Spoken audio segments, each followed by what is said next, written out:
Praise the Lord, जय मसीह की। कैसे हैं आप? मैं आशा करता हूं कि प्रभु के प्रेम में आप आनंदित होंगे। मेरा नाम पास्टर शिमोन पतरस है और आज के सुंदर सुबह में मैं आप सबका प्रभु के पवित्र धन्य उपस्थिति में स्वागत करता हूं। आशा करता हूं कि आप परमेश्वर में निरंतर आत्मिक जीवन में बढ़ते चले जा रहे हैं। आइए इस समय हम परमेश्वर के वचन को अपने मन को लगाएं। मेरे साथ निकालिए तीतुस की पुस्तक, उसका 3 अध्याय वचन 2। यहाँ इस प्रकार से लिखा है, किसी को बदनाम ना करें, झगड़ालू ना हो, पर कोमल स्वभाव के हों और सब मनुष्यों के साथ बड़ी नम्रता के साथ रहें। Hallelujah, praise the Lord. जब परमेश्वर का वचन कहता है कि सब मनुष्यों के साथ बड़ी नम्रता के साथ रहें, तो क्या ये संभव है कि हम उनके साथ भी बड़ी नम्रता के साथ रहें जो हमारे विरोधी हैं, जो हमारी निंदा करते हैं, जो हमारी चुगली करते हैं, जो हमारे खिलाफ में बुरी बुरी बातों को बोलते हैं, हमारे खिलाफ में बाहर जाकर नाना प्रकार की हरकतों को करते हैं? क्या उनके प्रति भी हम नम्रता के भाव में रहें? परमेश्वर का वचन, परमेश्वर का उत्तर है बिल्कुल हाँ। प्रभु के लोगों, परमेश्वर के वचन में मूसा के नम्रता के विषय में लिखा है, ऐसा लिखा है, वो पृथ्वी भर के सब लोगों में सबसे अधिक नम्र है।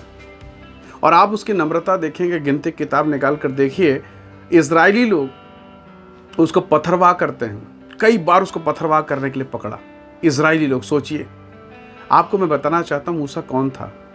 मूसा मिस्र देश का राजकुमार है और फिरौन के मरने के बाद अगला फिरौन मूसा बनता। और अगर मूसा फिरौन बन जाता तो जरा सोचिए, ये लोग जो आज मूसा को पथरवाह कर रहे हैं, उनको ईंट और गारे, चूने और पत्थर के काम में इन्हें ख़त्म कर देता। वो फिरौन मिस्र देश की महाशक्ति, उसके हाथ में अधिकार होता, परंतु उसने परमेश्वर के नाम की महिमा, उसकी सेवा के लिए अपना सब कुछ त्याग दिया। वो पद, प्रतिष्ठा, मान, सम्मान, वो मिस्र के सिंहासन को उसने ठुकरा दिया। यहाँ तक कि उसने कहा कि फिरौन की बहन का संतान होने से भी इनकार कर दिया। इतना नम्र हो गया।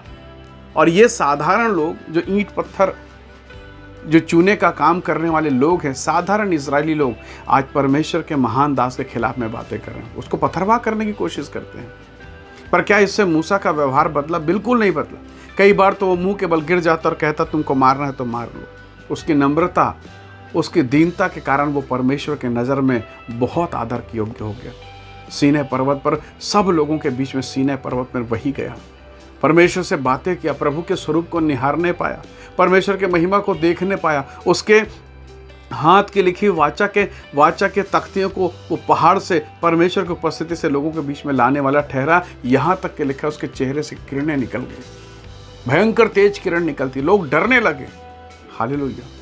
वो नम्र रहा, इसलिए प्रभु ने उसे ऊंचा उठाया। परमेश्वर के लोगों, हो सकता है आपके शत्रु आपके खिलाफ में कई प्रकार की बातें करें, आपके रिश्तेदार, परिवार, जहाँ आप जॉब में है, काम में है, जहाँ भी हो, कई प्रकार की बातें, पर आप परमेश्वर में बने रहें, निराश ना हो। आपका परमेश्वर अपने समय पर आपको उठाएगा। दानियल के लिए कितनी बुराई करी गई। उसके बुराई करने वालों ने सोचा कि दानियल के हम बुराई करें, चुगली करें, उन्होंने किया। राजा के कान को बुरी बातों से भर दिया। राजा ने आदेश दिया कि जाकर दानियल को सिंह के माद में डाला जाए। इन सब परिस्थितियों में भी परमेश्वर का दास दानियल ईमानदार रहा, वफादार रहा। परमेश्वर देखता रहा उसकी वफादारी को, और एक ऐसा समय आया कि उसके शत्रु सिंह के माद में डाले गए, वो नाश हो गए और दानियल के स्थान को परमेश्वर ने ऊंचा कर दिया। अब तो राजा के बगल वाली सीट में बैठ रहा है। Hallelujah, praise the Lord. मेरे भाई और मेरी बहन, हो सकता है आप अपने जीवन में बहुत निराश हों उन लोगों से जो आपके खिलाफ में बातें करते हैं, उन लोगों को देखकर जो आपके विरुद्ध में व्यवहार करते हैं, परंतु अपने व्यवहार को परिवर्तित मत कीजिएगा, क्योंकि याद रखें, उनका व्यवहार नहीं, जो आपके शत्रु का व्यवहार नहीं, शत्रु के बुरे करने के बावजूद परमेश्वर आपके व्यवहार को देखता है। आपके व्यवहार को देखकर प्रभु आपको आशीष देगा। हो सकता है नुकसान में हो सकता है पीड़ाओं के दौर से हो सकता है आप कठिनाई के दौर से होकर गुजर रहे हैं, पर कोई बात नहीं, परमेश्वर के साथ वफादारी के साथ चलिए। बाइबल कहती है, अय्यूब ने अपना सब कुछ खो दिया, बड़ी नम्रता के साथ उसने कहा, पिताजी आपने दिया था, आपने ले लिया, आपकी इच्छा, आपकी महिमा होती रहे, आपकी इच्छा। उसकी पत्नी ने कहा, क्या आपकी इच्छा? सब खत्म हो गया, अब तो बुराई कर। साफ साफ कहा, खुदा ने दिया, खुदा ने लिया, उसी का नाम धन्य है। परमेश्वर के लोगों, हर एक बुरी दशा में भी, बुराई करने वालों के बीच में भी उसकी स्तुति करते रहें। परमेश्वर आपको आपके कार्यों का प्रतिफल देगा, आपको ऊंचा उठाएगा। आपके शत्रु आपके सामने गिराए जाएंगे, जैसे दानियल के शत्रु गिराए गए।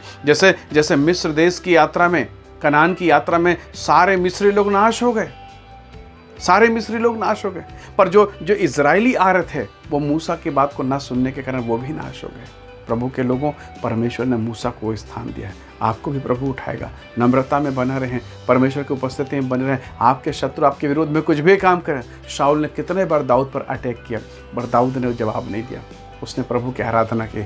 परमेश्वर ने शाऊल को सिंहासन से उतारा और उसके स्थान पर दाऊद को खड़ा कर दिया।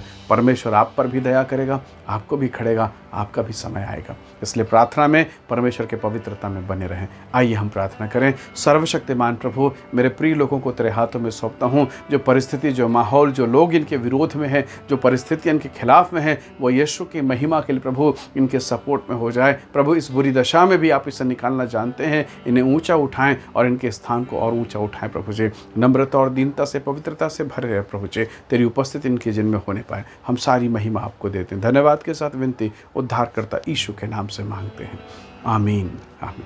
प्रभु आपको बहुत ऐसे आशीष दे। बहुत धन्यवाद इस वीडियो को देखने के लिए। दूसरों को भी शेयर करें ताकि वो भी इन वचनों को सुने, संदेशों को सुने और आशीषों को प्राप्त कर सकें। प्रभु का अनुग्रह सदैव आपके साथ रहे। Praise the Lord. जय मसीह की।